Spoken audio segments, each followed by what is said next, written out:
Hello दोस्तों, स्वागत है आपका मोटिवेशन माइंडसेट मंत्रा में। आज मैं आपके लिए एक बहुत ही प्रेरणादायक कहानी लेकर आया हूँ। इस कहानी को अंत तक जरूर सुने क्योंकि ये कहानी तुम्हारे सोचने के तरीके को एकदम से बदल देगी और तुम अपने जीवन में सफलता प्राप्त कर पाओगे। एक बार की बात है, एक राजा ने कुछ मेंढकों को एक कुएं में डाल दिया और एक रस्सी भी कुएं में लटका दी। तभी मेंढक एक एक करके ऊपर चढ़ने की कोशिश करने लगे। जैसे ही एक मेंढक ऊपर चढ़ने की कोशिश करता, तब राजा के कुछ सैनिक बाकी बचे मेंढकों पर गर्म पानी डाल देते और इससे दुखी होकर वो मेंढक प्रयास करने की बजाय नीचे उतर जाता। ऐसे ही धीरे धीरे जब दूसरा मेंढक प्रयास करने की कोशिश करता तो सैनिक फिर से उन पर पानी डाल देते। थोड़े दिन के बाद सभी मेंढक एक दूसरे को ऊपर जाने से रोकने लगे और जब भी कोई एक मेंढक ऊपर जाने का प्रयास करता,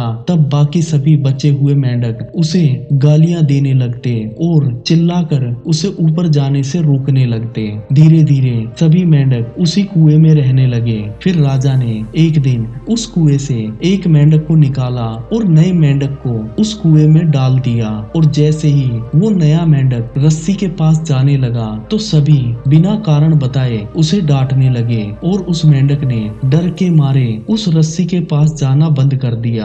ऐसे ही राजा ने धीरे धीरे सभी मेंढकों को बाहर निकाल दिया और उनकी जगह नए मेंढकों को उस कुएं में डाल दिया। पर अब कोई भी मेंढक उस रस्सी के पास नहीं जा रहा था। उसमें एक छोटा सा मेंढक भी था जिसकी उम्र उन सभी मेंढकों से कम थी। उसकी माँ भी उसी कुएं में थी। एक दिन उस छोटे से मेंढक ने रस्सी को पकड़कर ऊपर चढ़ना स्टार्ट किया। सभी मेंढक जोर जोर से चिल्लाने लगे, उसे गालियां देने लगे और उसे पत्थर मारकर नीचे गिराने की कोशिश करने लगे। पर उस मेंढक ने किसी की भी एक ना सुनी और धीरे धीरे उस रस्सी को पकड़कर ऊपर आ गया। और उस बार ना तो राजा के किसी भी सैनिक ने उन मेंढकों पर पानी डाला और ना ही उस मेंढक को ऊपर आने से रोका और मेंढक बाहर आ गया। तभी राजा ने सभी मेंढकों को बाहर निकाला और उस छोटे मेंढक की माँ से पूछा कि तुम्हारे बच्चे में इतनी हिम्मत कहाँ से आई कि वो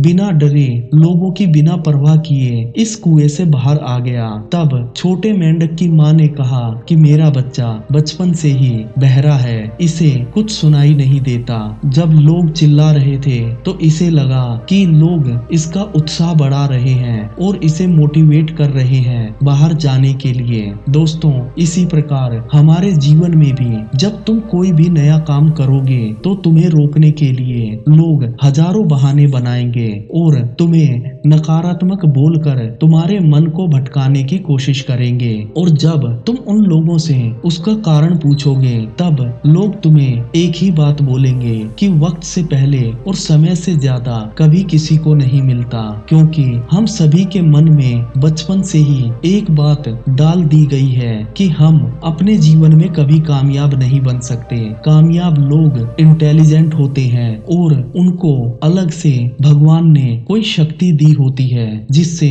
वो अपने जीवन में कामयाब बनते हैं। पर ऐसा कुछ नहीं है दोस्तों, हर व्यक्ति के अंदर वो ताकत है कि वो अपने जीवन को बदलकर एक सफल और कामयाब व्यक्ति बन सकता है। आज से जो भी लक्ष्य तुमने अपने जीवन में बनाया है उसको पाने के लिए हर मुमकिन कोशिश करते रहो, लगातार प्रयास करते रहो। ये मत सोचो कि लोग तुम्हें आज क्या कह रहे हैं और लोग उस लक्ष्य को लेकर तुमसे कितनी नकारात्मक बातें कर रहे हैं। जब तुम अपनी मेहनत और अपने प्रयासों के दम पर आगे बढ़ते रहोगे तो जिस दिन तुम्हें सफलता मिलेगी उस दिन उन सभी लोगों का नजरिया तुम्हें लेकर चेंज हो जाएगा और वही लोग जो आज तुम्हारी बुराई करते हैं आने वाले समय में तुम्हारी तारीफ भी करेंगे। दोस्तों, अगर कहानी अच्छी लगी है तो वीडियो को लाइक करें, शेयर करें और अगर चैनल पर नए हैं तो चैनल को अपना प्यार दिखाते हुए सब्सक्राइब करें। जय हिंद दोस्तों।